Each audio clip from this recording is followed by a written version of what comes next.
കേരളത്തിലെ കാടൂരിൽ മനുഷ്യ മനസാക്ഷിയെ മരവിപ്പിക്കുന്ന തരത്തിൽ അരങ്ങേറിയ ക്രൂരകൃത്യത്തിന് ഞെട്ടിക്കുന്ന വിവരങ്ങളാണ് ഇപ്പോൾ പുറത്തു വരുന്നത്.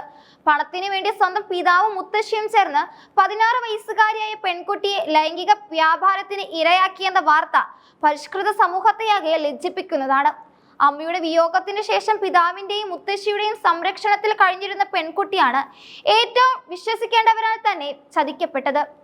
ആർക്കും ആശ്രയമില്ലാത്ത പെൺകുട്ടിയെ മംഗളൂരുവിലെത്തിച്ച 6 ദിവസത്തോളം നിരവധി പേർക്ക് കാഴ്ചവെച്ചതായാണ് പോലീസ് കണ്ടെത്തിയിരിക്കുന്നത്. കുടുംബാംഗങ്ങൾ തന്നെ പെൺകുട്ടിയെ ലേലത്തിന് വെച്ചതുപോലെ കൈമാറിയ ഈ സംഭവം കർണാടകയിൽ വലിയ പ്രതിഷേധങ്ങൾക്ക് വഴിമരുന്നിട്ടിരിക്കുകയാണ്. മുത്തശ്ശിയുടെ ഒത്താശയുടെ പിതാവ് തന്നെ മുൻകൈയെടുത്താണ് മകളെ പണത്തിനായി വിട്ടുകൊടുത്തത് എന്നത് ഈ ക്രൂരതയുടെ ആഴം വർദ്ധിപ്പിക്കുന്നു. മംഗളൂരുവിലെ വിവിധയിടങ്ങളിൽ വെച്ച് 6 ദിവസങ്ങളോളം പെൺകുട്ടി അതിക്രൂരമായ പീഡനങ്ങൾക്കാണ് ഇരയായത്. രക്ഷപ്പെടാൻ യാതൊരു വഴിയുമില്ലാതെ നരകതുല്യമായ സാഹചര്യത്തിൽ കഴിഞ്ഞിരുന്ന പെൺകുട്ടി ഒടുവിൽ തന്ത്രപരമായ നീക്കത്തിലൂടെ തന്റെ അമ്മാവനെ വിവരം അറിയിക്കുകയായിരുന്നു.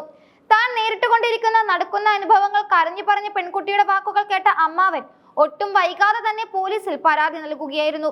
ഇതോടെയാണ് അണിയറയിൽ നടന്ന ഈ കച്ചവടത്തിന്റെ ചുരുളഴിയുന്നത്.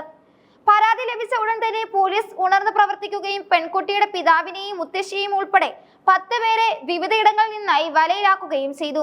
കുട്ടികൾക്കെതിരെയുള്ള അതിക്രമങ്ങൾ തടയുന്നതിനുള്ള കർശനമായ പോക്സോ നിയമപ്രകാരമാണ് ഇവർക്കെതിരെ കേസെടുത്തിരിക്കുന്നത്. അമ്മയില്ലാത്ത കുട്ടിക്ക് താങ്ങും തണലുമാകേണ്ടവർ തന്നെ വേട്ടക്കാരായി മാറിയത് സമൂഹത്തിലെ ധാർമ്മിക ച്യുതിയിലേക്കാണ് വിരൽ ചൂണ്ടുന്നത്.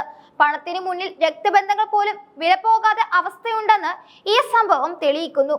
മംഗളൂരു പോലുള്ള വലിയ നഗരത്തിലെ ലോഡ്ജുകളിലും മറ്റും എത്തിച്ച് പെൺകുട്ടികളെ ഇവർ കൈമാറുകയായിരുന്നു.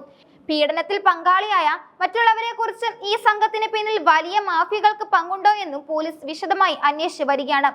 നിലവിൽ അറസ്റ്റിലായ 10 പേരെയും കോടതിയിൽ ഹാജരാക്കി റിമാൻഡ് ചെയ്തു. പെൺകുട്ടിയെ സുരക്ഷിത കേന്ദ്രത്തിലേക്ക് മാറ്റുകയും വിദഗ്ധമായ കൗൺസിലിംഗും ചികിത്സയും നൽകുകയും ചെയ്യുന്നുണ്ട്. കാടൂരിലെ ഈ സംഭവം കർണാടക നിയമസഭയിലും വലിയ ചർച്ചകൾക്ക് കാരണമായിട്ടുണ്ട്. ഇത്തരം സാമൂഹ്യ വിരുദ്ധർക്കെതിരെ കർശന നടപടികൾ വേണമെന്ന ആവശ്യവും ഇപ്പോൾ അവിടെ ശക്തമാവുകയാണ്.